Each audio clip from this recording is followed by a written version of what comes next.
It is now my great pleasure to introduce to you the Most Reverend Thomas J. Tobin, the 8th Bishop of the Diocese of Providence, Rhode Island.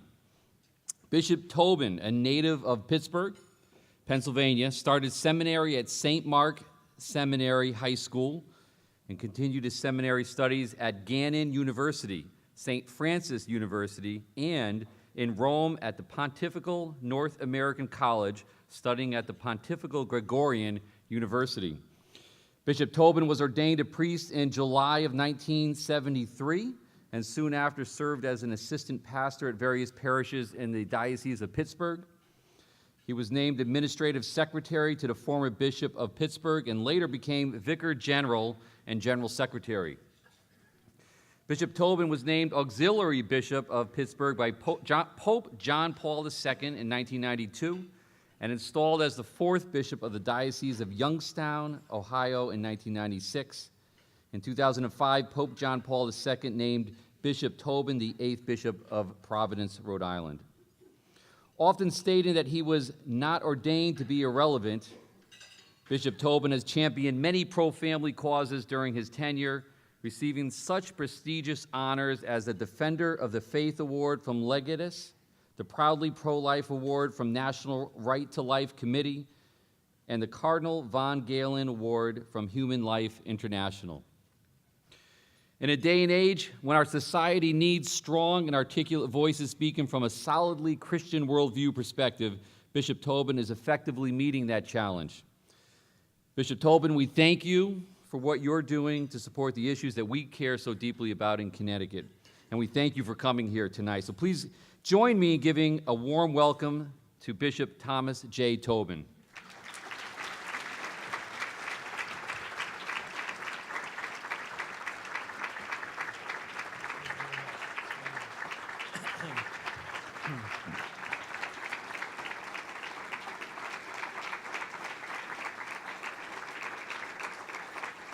Thank you.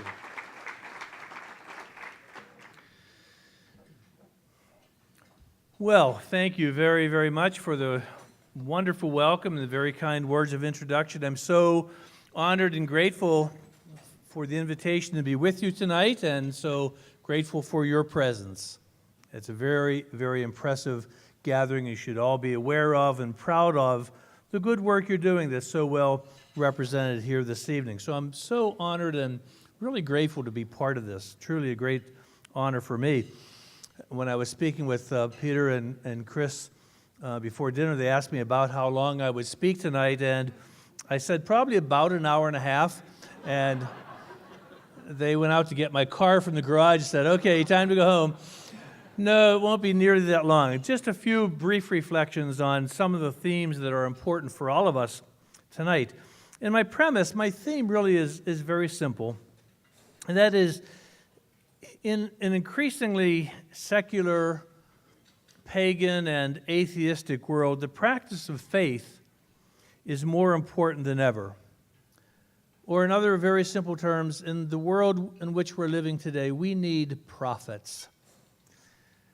Without a doubt, our generation has seen some seismic shifts of basic values and principles. So many things that were presumed to be noble and good and true just a few years ago have changed. So many things that we could count on, things that brought us together, are no longer present. And it's all happened rather quickly. For example, the quite obvious distinction between male and female has been obliterated and replaced by a rather amorphous, fluid gender spectrum. If it hasn't already started to happen, I think it's already begun in some place. Some state documents are now eliminating the gender category altogether, so you won't have to declare yourself, even on your birth certificate, as male or female, which to me it should be rather obvious. Not too long ago, babies were welcomed as a wonderful addition to a family, a blessing of God. But too often now they're viewed as an unplanned burden, an obstacle to personal freedom, and a cost center in a family budget. Marriage used to be considered a creative union of man and woman, designed by God, meant to bring new life into the world. Now it's become the legally sanctioned, secular union of just about any two people who come together for just about any number of reasons. In the past, not too long ago, vulgar, obscene language was never spoken in public. But now it seems that no post-game interview with an angry athlete or coach, no political rally or Hollywood acceptance speech is complete without the so-called F-bomb. Children are learning it at home and using it at school, or vice versa. Not too long ago, Sunday was observed as the Lord's Day, when families spent time together and most Christians went to church. Now on Sundays, stores are open, people work and shop, and Sunday school has been replaced by soccer games.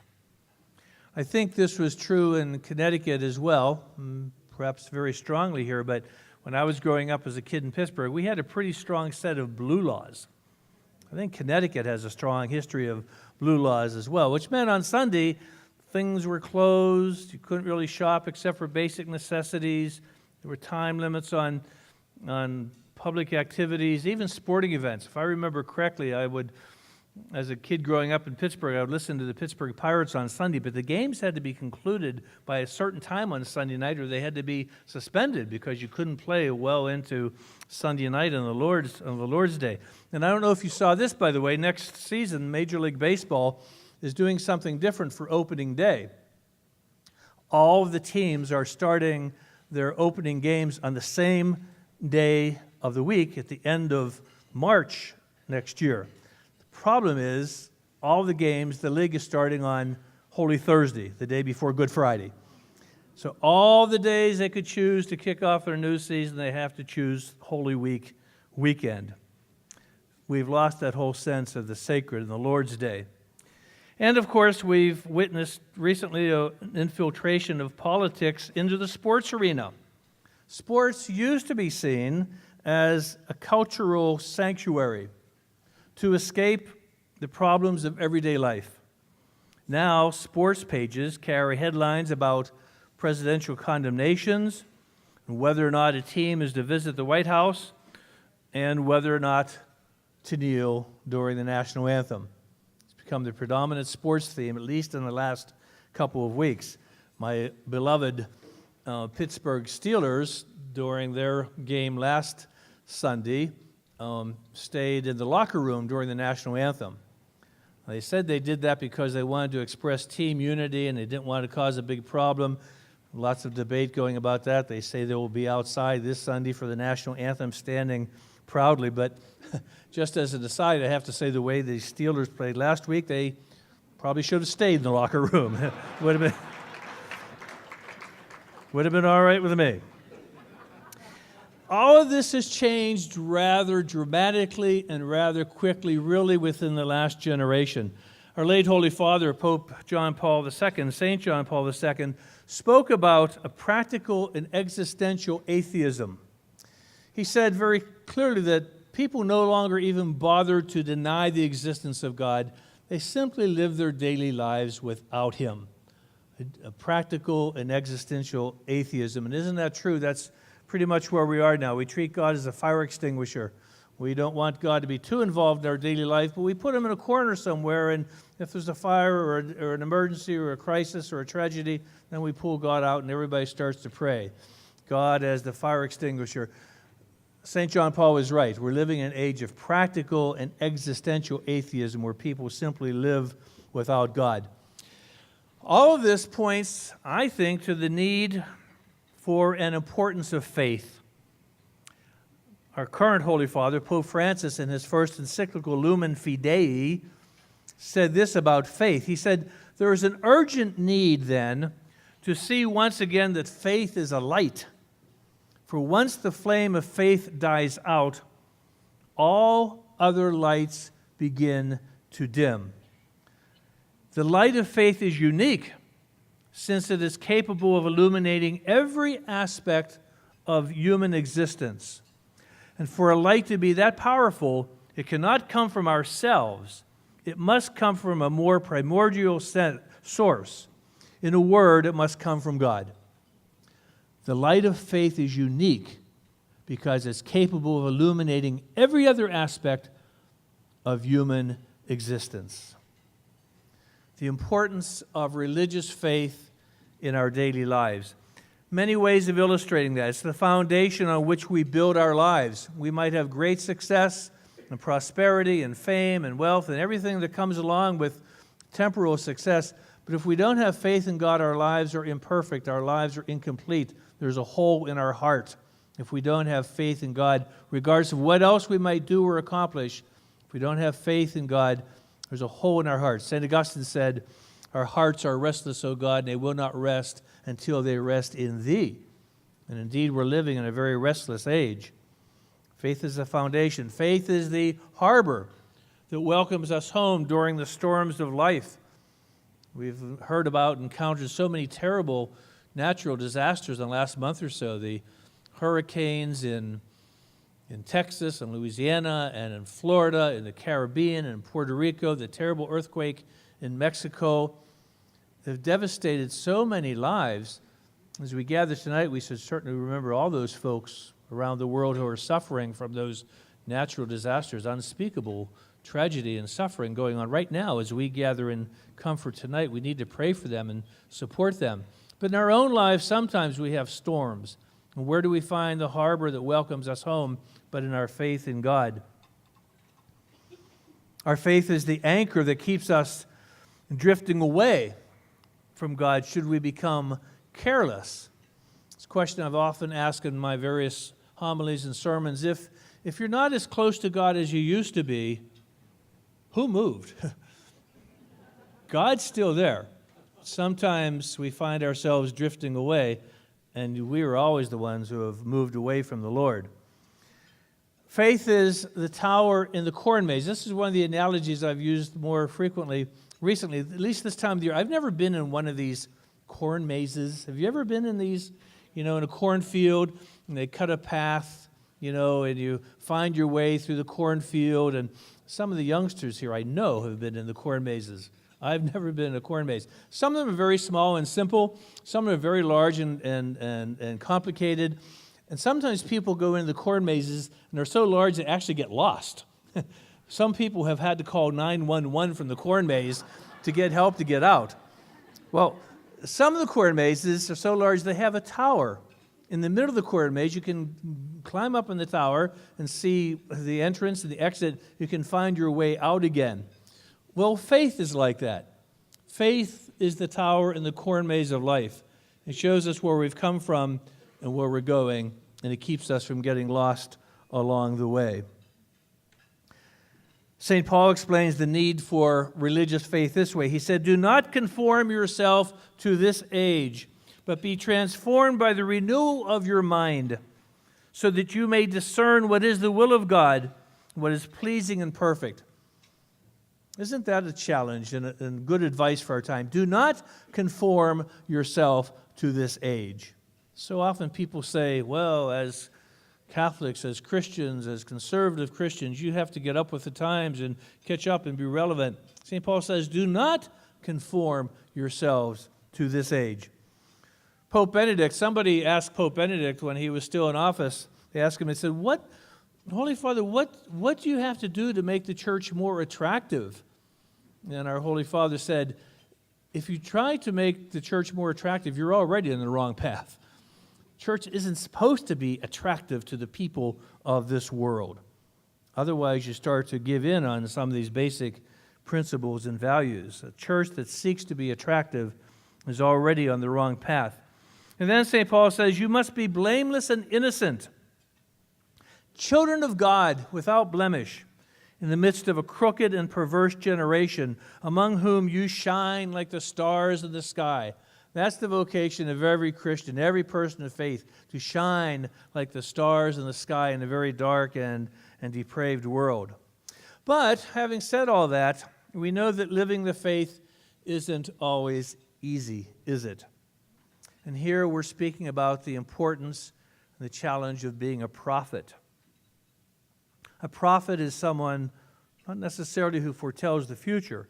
A prophet is someone who applies the Word of God to the present situation.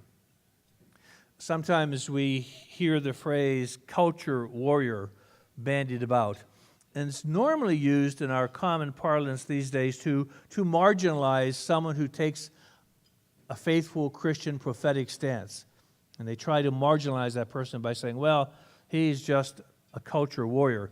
Now, some would and have accused me of being a culture warrior, and it's a label I wear proudly.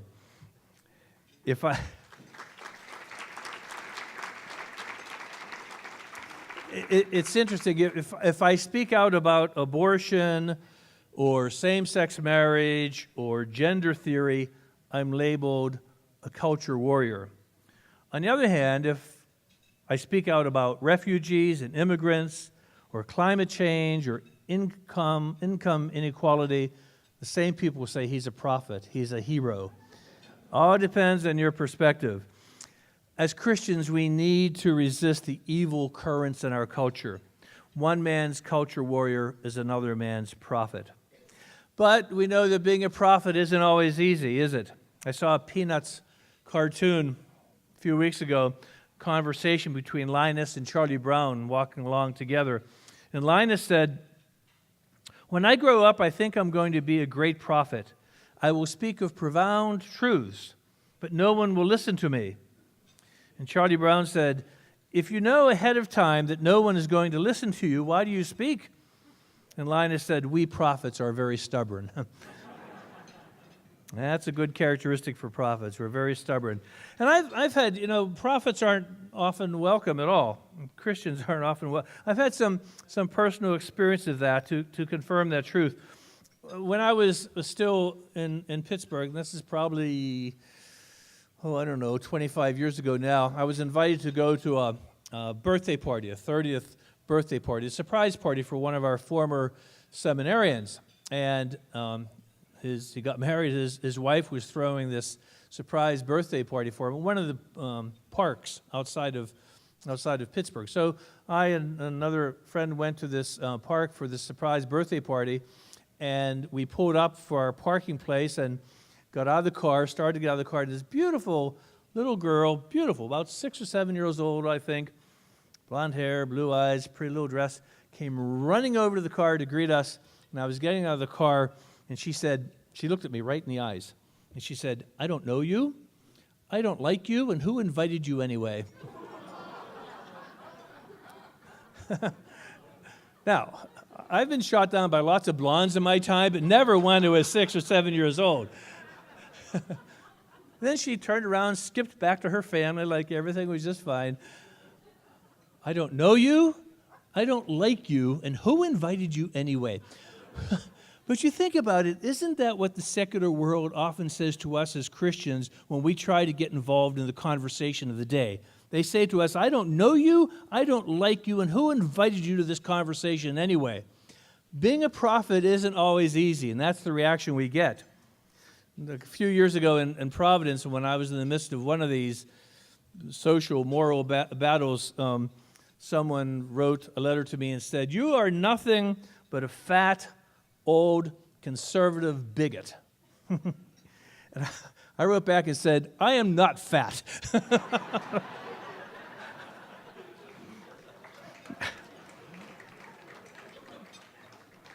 Maybe the rest is all true. I don't know. But in those moments, and there have been plenty, I always find comfort in the words of Jesus, who said, "Blessed are you when they insult you and persecute you and utter every kind of evil against you because of me. Rejoice and be glad, for your reward will be great in heaven. Thus they persecuted the prophets who came before you." I find those words very, very encouraging for me, and maybe for you as well.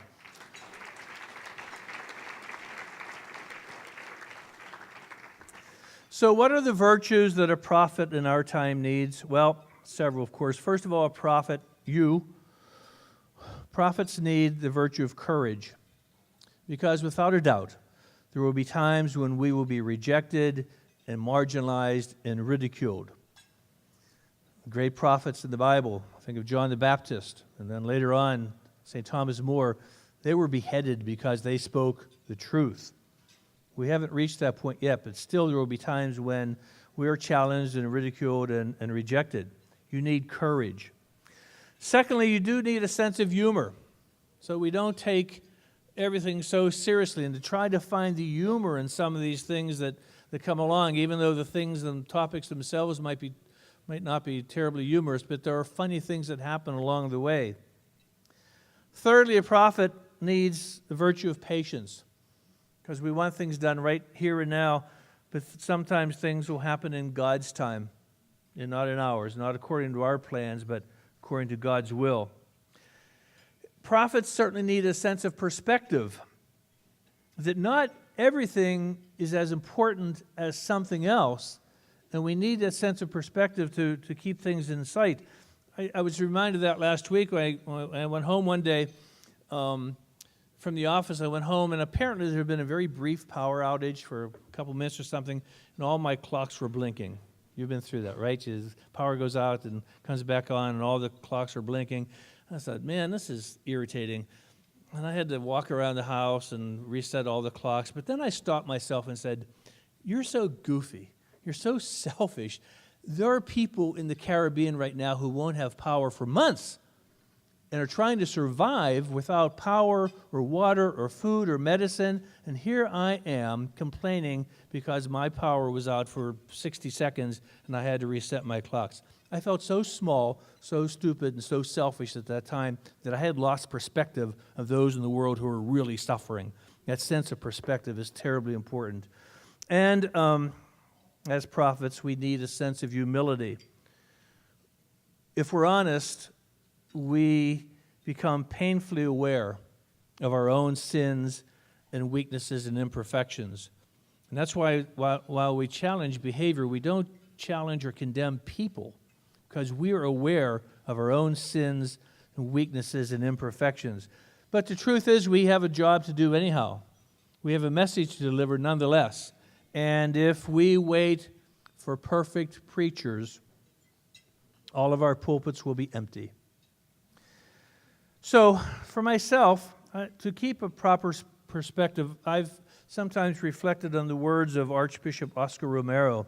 I found his words to be very helpful, words attributed to him. As you know, I think he was the Archbishop in El Salvador, and he spoke against government corruption and violence and poverty. He was assassinated in 1980 while saying Mass in his church, and his canonization in the Catholic Church is now being considered as a pastor and a martyr. But something that Archbishop Romero said I found very helpful. He said, "We accomplish in our lifetime only a tiny fraction of the magnificent enterprise that is God's work. Nothing we do is complete," which is another way of saying that the kingdom of God always lies beyond us. We cannot do everything, and there is a sense of liberation in realizing that. But this enables us to do something and to do it very well. We may never see the end results, but that's the difference between the master builder and the worker. We are the workers, not the master builder. We are the ministers, not the Messiah. We are the prophets of a future that is not our own. Dear brothers and sisters, again, thank you for the invitation to be with you tonight, but more importantly, thank you for your commitment. It is so inspiring and so encouraging. Thank you for your commitment, and thank you for living the faith. Thank you for all you are doing in upholding basic human and Christian values. And thank you so much from the bottom of my heart for being prophets of God's kingdom. Thank you, and God bless you.